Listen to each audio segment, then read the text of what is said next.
মানুষের সামনে খালি কেঁদেছেন আর ভোট চেয়েছেন।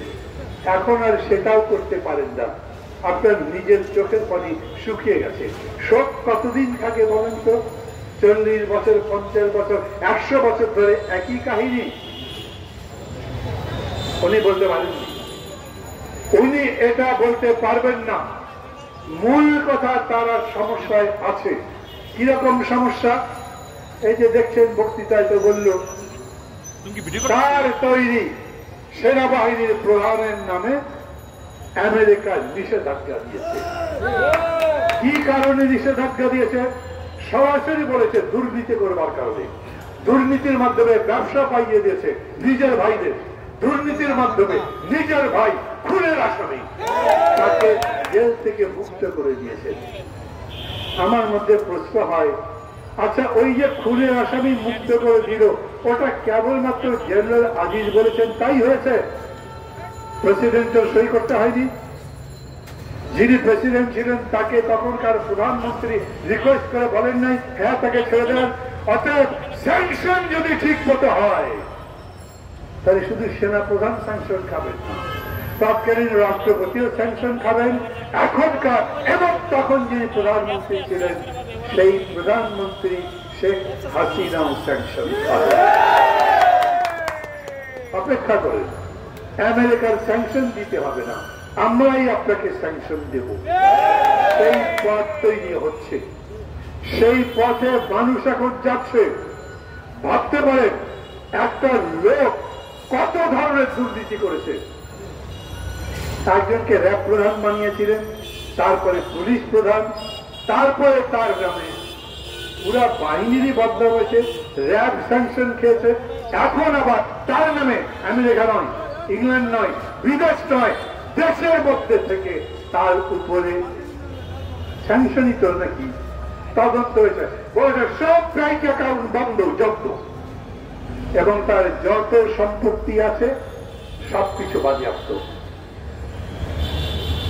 আমার জানতে ইচ্ছে করে বেনজির আহমদের কত টাকা আছে ব্যাংকে। এই যে এতদিন পরে তার ব্যাংক অ্যাকাউন্ট জব্দ করলেন কেন? এতদিন সময় দিলেন কেন? মানে মারা কামিয়েছে বাইরে আগে সাক্ষর করেছি, তারপরে পত্রিকায় দেখলাম বেনজির এবং তার পরিবারের সম্পত্তির পরিমাণ 342 বিঘা। তো তার ব্যাংকে কত টাকা ছিল সেটাও তারা জানবার কথা না? আমি দাবি করছি তাও জানান। আমি দাবি করছি কেন এতদিন পরে তার নামে এই নিষেধাজ্ঞা দেওয়া হলো? ওই কোর্টকে জিজ্ঞেস করেন, দুদক যখন তদন্ত করতে চেয়েছিল তখন হাইকোর্ট কেন সেই তদন্ত বন্ধ করতে বলেছিল? কার নির্দেশে? আজকে পত্রিকায় দেখলাম, এক পত্রিকায় লিখেছে আওয়ামী লীগ দল বড় বিপদগ্রস্ত, অস্বস্তিতে আছে 3টা কারণ। একটাই যে 2জন লোকের নাম বললাম, আর একজন এমপি। ওরা এমপি নাকি? ভোট হয়েছে? কেউ ভোট দিয়েছে? সেই এমপি যার নামে রেড অ্যালার্ট ছিল ইন্টারপোলের, তার মানে কত বড় লাগে, যার নামে খুনের মামলা ছিল, যার নামে ধর্ষক, লুট, সব ধরনের মামলা ছিল। এবং সেই এমপি নিজেই বলেছেন আমি প্রথমবার যখন এমপি হয়েছি তখন কয়েকটা মামলা উঠে গেছে, তারপরে ধীরে ধীরে এইবার এমপি হওয়ার পর আমার নামে সব মামলা উঠে গেছে। উনি ওখানে খুন হয়েছেন, কেন ঘটলো, দায় কার? পত্রিকা জানতে চায়। আমার অবাক লাগে, পত্রিকা জানতে চাইবে কেন?